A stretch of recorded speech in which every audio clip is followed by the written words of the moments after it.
Fade in. Interior Network News Studio, night. Breaking news graphics before an anchor appears on screen. He stares at his laptop screen, then turns to the camera.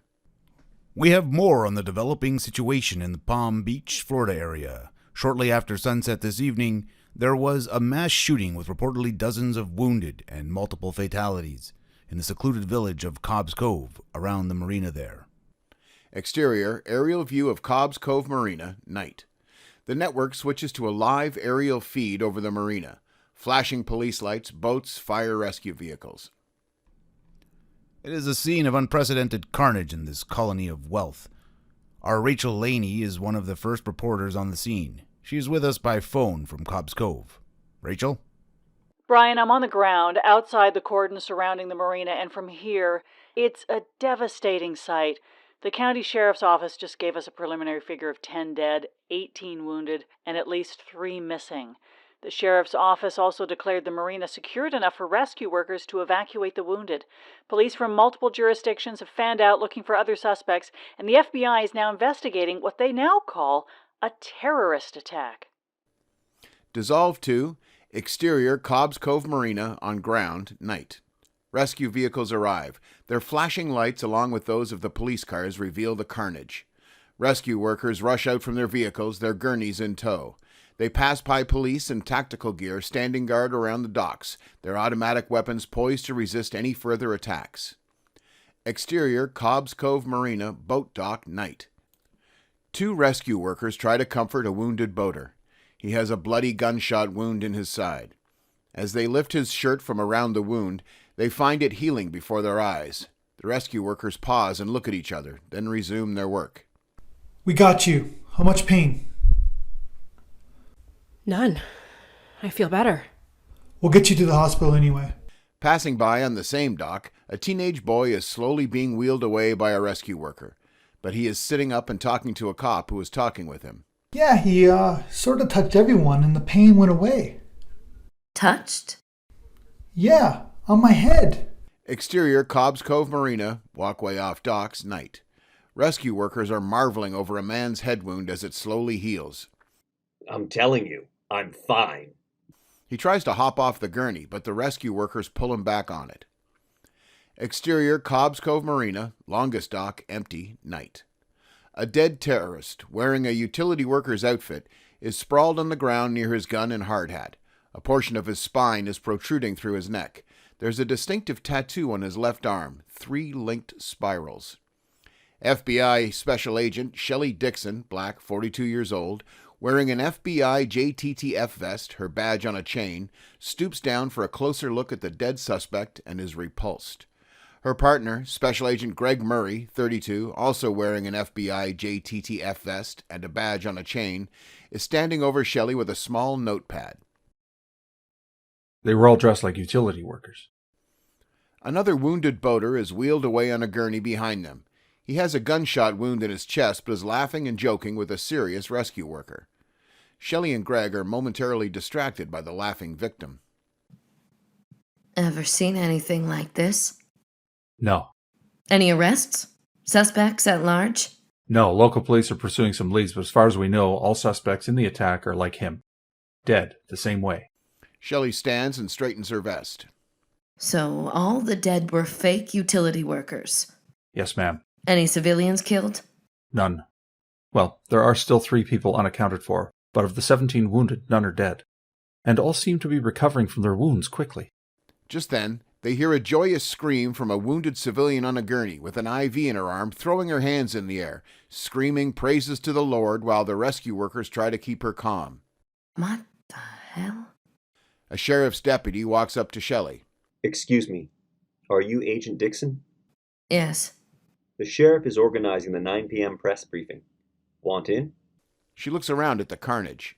I guess I can do it. This way, ma'am. The deputy leads Shelly away. She turns back to Greg. Get on those surveillance cams, Greg. Find phone videos. I need info on those missing people. I'm on it, Shell. Exterior Cobb's Cove Marina, outside the CS tape, night.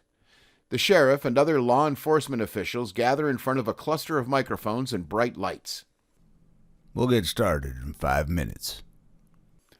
A layer of journalists jostle for position. Behind them, dazed and worried residents and boaters wait as well.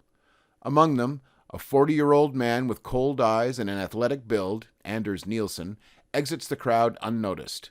He pulls a phone from his pocket and dials a number.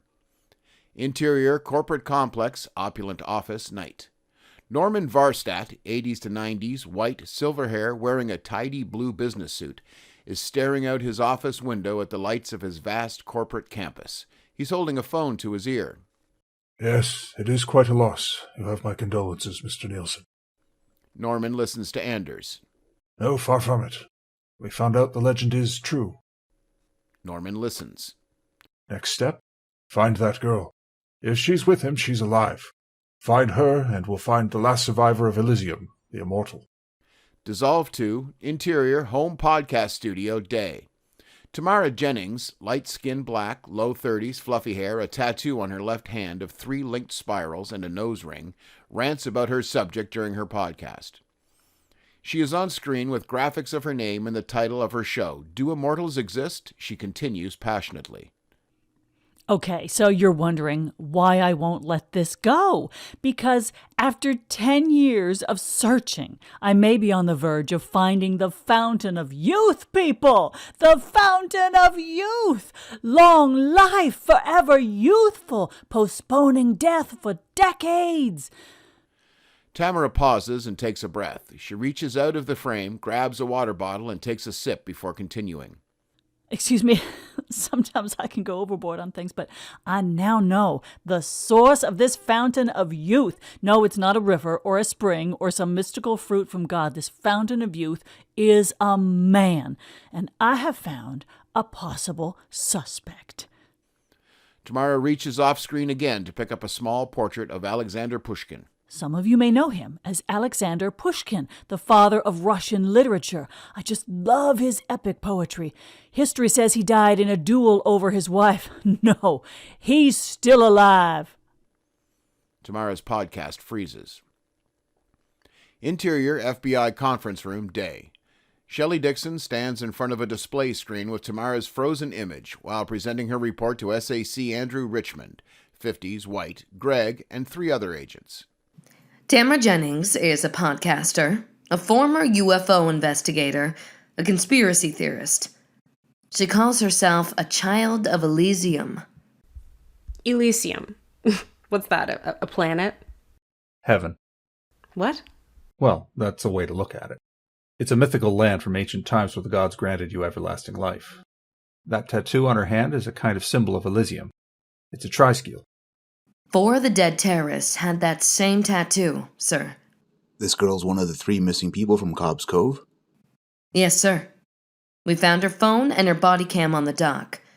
We downloaded her videos and, found some strange things. Keep going. The screen changes to a frozen image of Tamara on a street.